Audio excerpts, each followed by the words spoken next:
Good morning. Let's see. All right. So I felt guided to share why I didn't want to join women's circles um, until I did. And yeah, let's begin.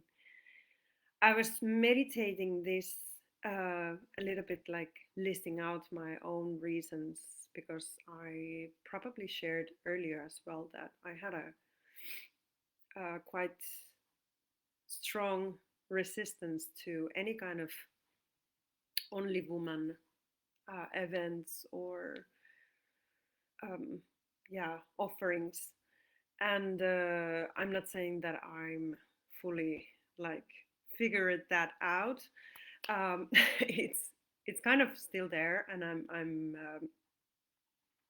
I think it's related to my sister wounds, or I know it's related to my sister wounds.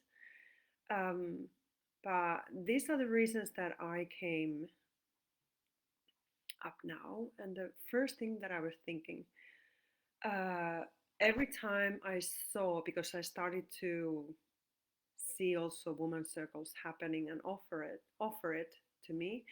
Every time I saw kind of the marketing materials, I saw these kind of flower girls with the long white dresses and like I don't know, so different that I see myself.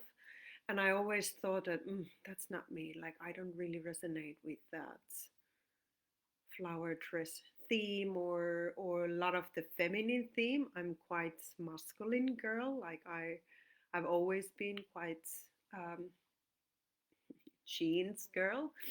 It sounds stupid, but it's like that was holding me back because I was like I don't belong to that kind of group or into that kind of action. And that was my perspective of what, for example, circles are, because of course I didn't have the experience yet. And then when I actually the curiosity won and I wanted to like experience the woman's circle and kind of see like, okay, let's go to the flower girls, like let's see how it is. It was actually um quite different. Like they were really, honestly, uh, normal women coming together and sitting together with the theme. And it just felt like very honest. It felt very authentic. Nobody had flowers in their hair or dresses on, and it was really like about yeah using your presence or being present and using your voice and sharing what came about the theme to you. And it was really just so normal in a way, the experience. So that really changed my first hesitation that I don't really belong here, that actually we were all just who we were and we came together. The other thing that I was thinking is that um, I wrote down a few that I didn't feel safe to share something personal because I consider myself quite private person. Even I have been sharing a lot, for example, of my spiritual growth journey and also some personal and professional growth journeys. But I always felt like I'm quite private. I'm quite nervous with the public speaking. I'm sometimes nervous with English speaking people when I'm like a non-native English speaker, and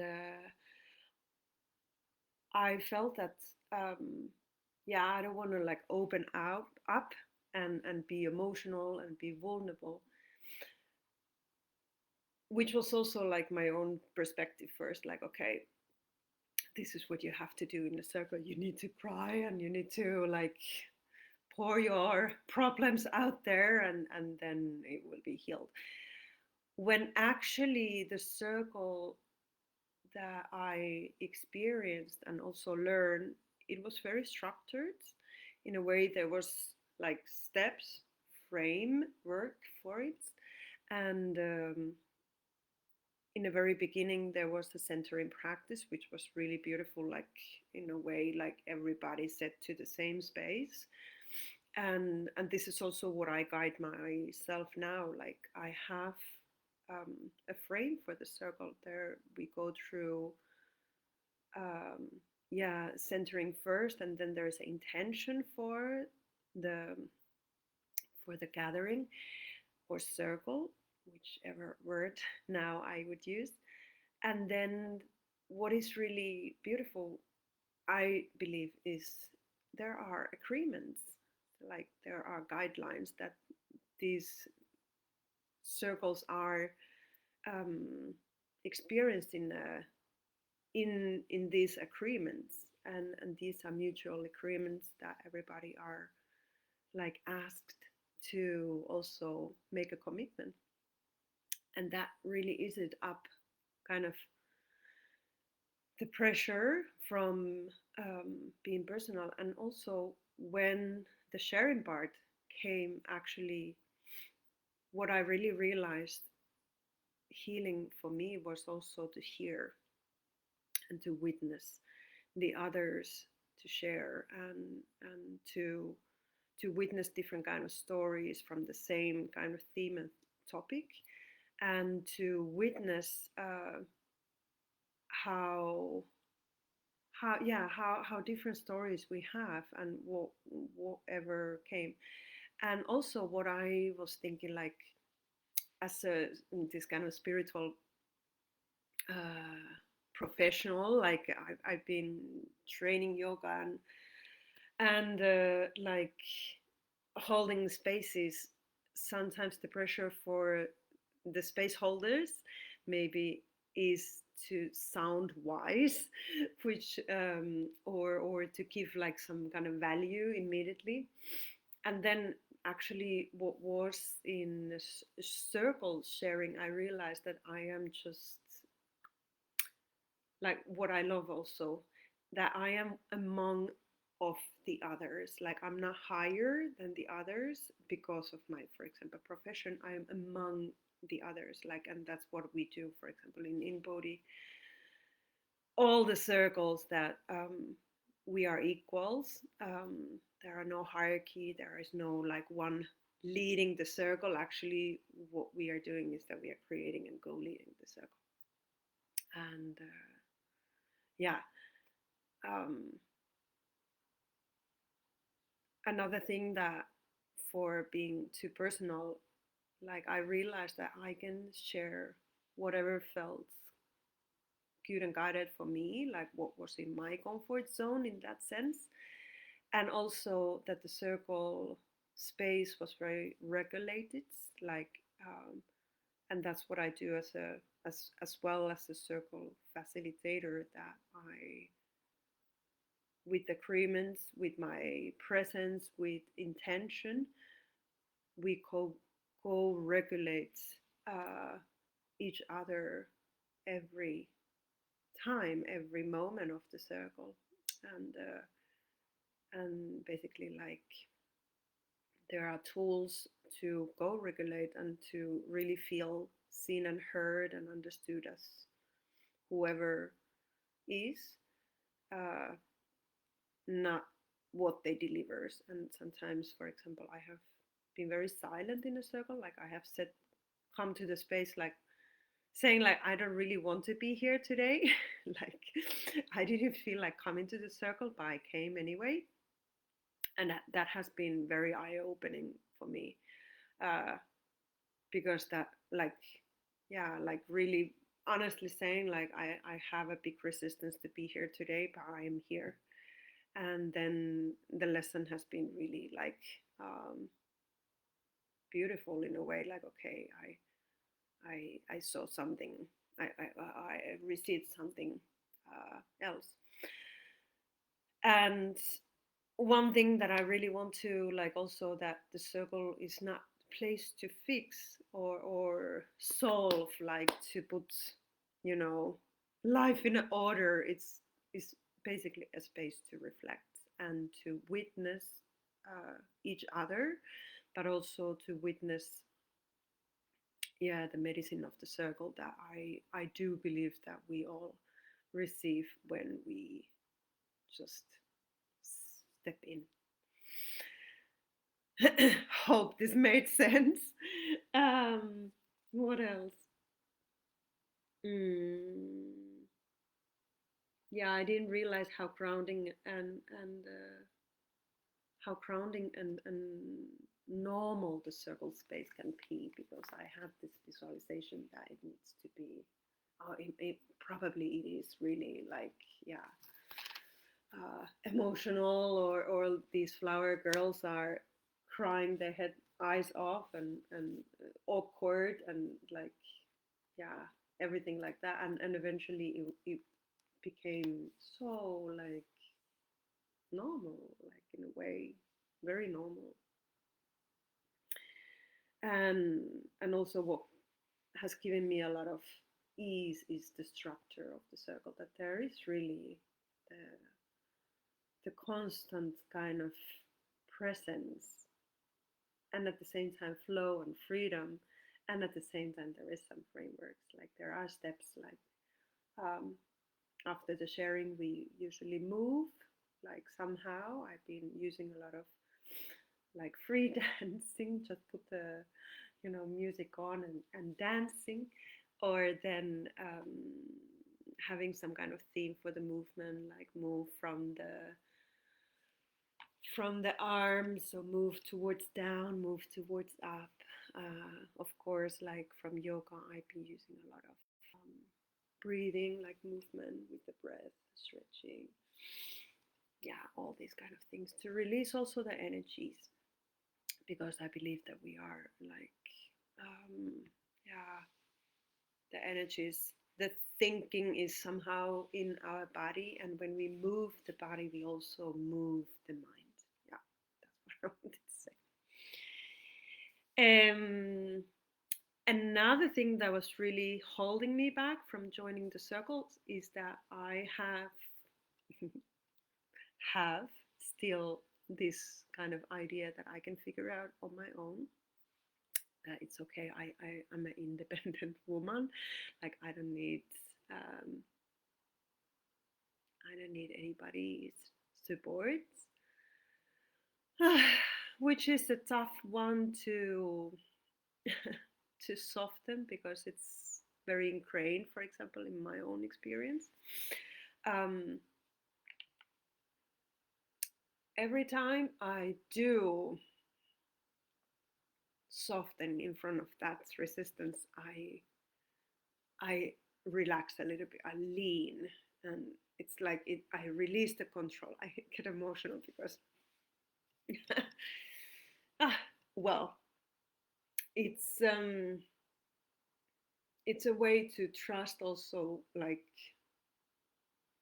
to somehow divine guidance, that there is space for me to surrender and to, yeah, relax,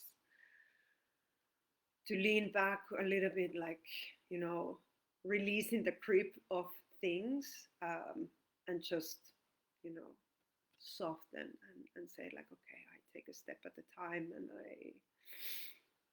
I am guided on the way. Like I don't need to see the whole staircase, just take that one step forwards. And that has been a big lesson for me. For example, the strength, like the strength doesn't necessarily mean pushing through all on your own. It also means that I get to lean back, and I get to receive from others. I get to receive from the space that is created with intention, and the space that it feels safe, and the space that has, you know, uh, ways to regulate my own nervous system, and therefore also like a community regulation, community, safety. That I can feel safety with those who are around me.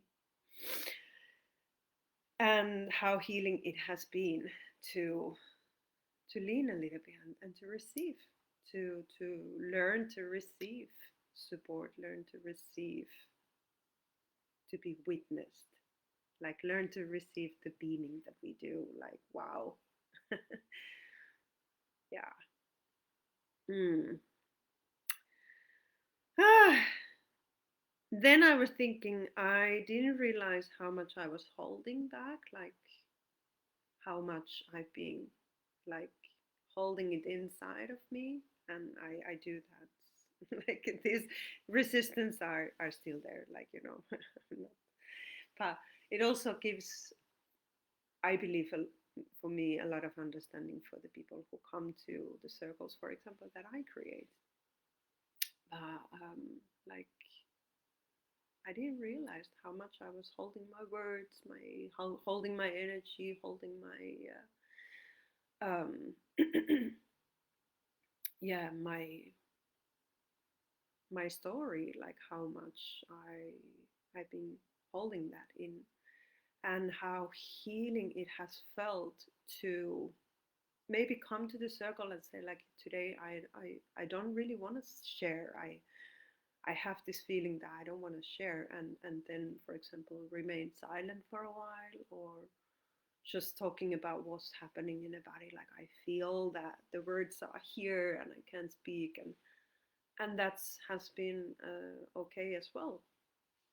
And like nothing needs to be, forced to open. It's like I sometimes say it's like the lotus flower. Like we don't, if the lotus flower is like in this kind of sleeping position still, we don't go there and force the flower to open. We just, allow it to take one little release, one little uh, peeling, opening at the time, and when it's ready, it, it's it's opening by itself.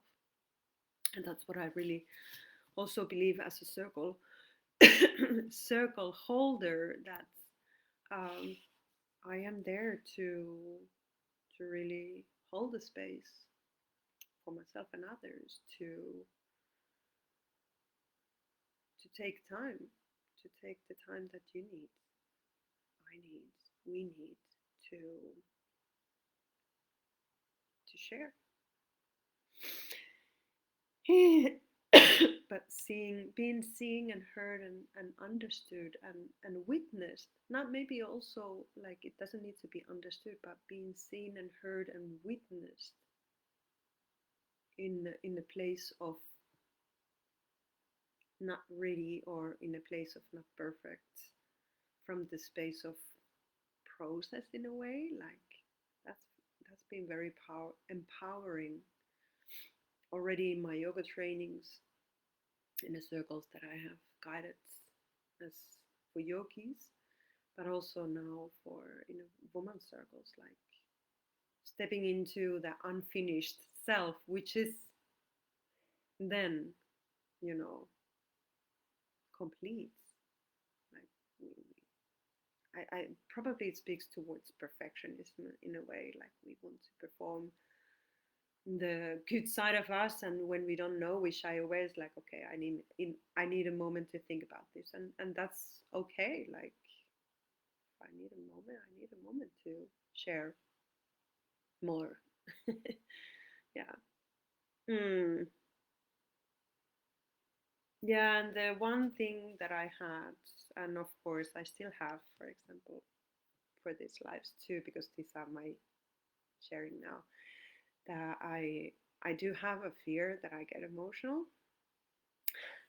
Like it, it's so sometimes in the surface, because it's also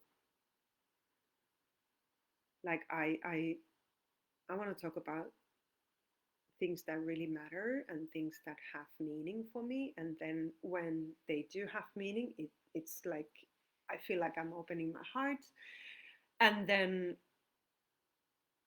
I feel like if I get emotional, people will judge me, or people will like laugh at me, like I will be ridiculous, I will be like, I don't know, something. And then I just want to hide away and like stay away and cry on my own, and then come back when I'm, all, you know, in a, I don't know, in, now I can't find words, like all in balance or something. And I think that's also holding me back to really show myself and to come into these vulnerable places like Facebook Live. Although, like, this is, I rather come here in a group than, for example, in my own Facebook page, which is open for everybody. Like, and this is my safe container. You are my inner circle, even though it's almost 300 people here. But I think it's quite common for people who are empaths and who are sensitive in a way, like that we don't want to show the, sensitivity as well. And at the same time, it's incredible because every time I see somebody else sharing like that they have tears in their eyes, I'm like, oh my God, that's so beautiful. That's a strength. And that what keeps me going. Now I feel like crying now. But that's the meaningful, I guess. That's the what has value because it comes from some form of authentic space to sharing. So I shared this because I've been learning so much from that resistance of mine, and I have so much understanding for those who are maybe seeing my posts about, for example, Thursday Circle now that is coming tomorrow at 5:30 my time with Hanna, that would want to come, but then something is holding you back. So I just want to like, say that I have an understanding for you. I have that too. Like I'm there too. And if you feel like you want to go through that resistance and you want to step into the circle space, which is very safe, I can promise you with the bottom of my heart that you will feel safe in my circle. Because that's my intention, is to create that safe and supportive space. That if you want to really join, you still have time to organize yourself and get yourself inside to the sign up link and receive the Zoom link and prepare that 2 hour space for you tomorrow to actually experience the circle and to receive the circle and to receive the circle medicine, which we say that it's not about what I deliver, it's what you receive from the circle space. Like that's something that I don't know what you will receive. You will receive a medicine of the circle, and that I truly believe in that. So I hope this resonated. If you have any thoughts that you want to share, if you have like me too, you can kind of realizations like this one really resonated to me. That's why I haven't joined your circles. Please comment, and let's soften in front of the resistance together. Welcome to the circle. Namaste. Have a beautiful day. Thank you for listening if you went all the way here. Bye bye.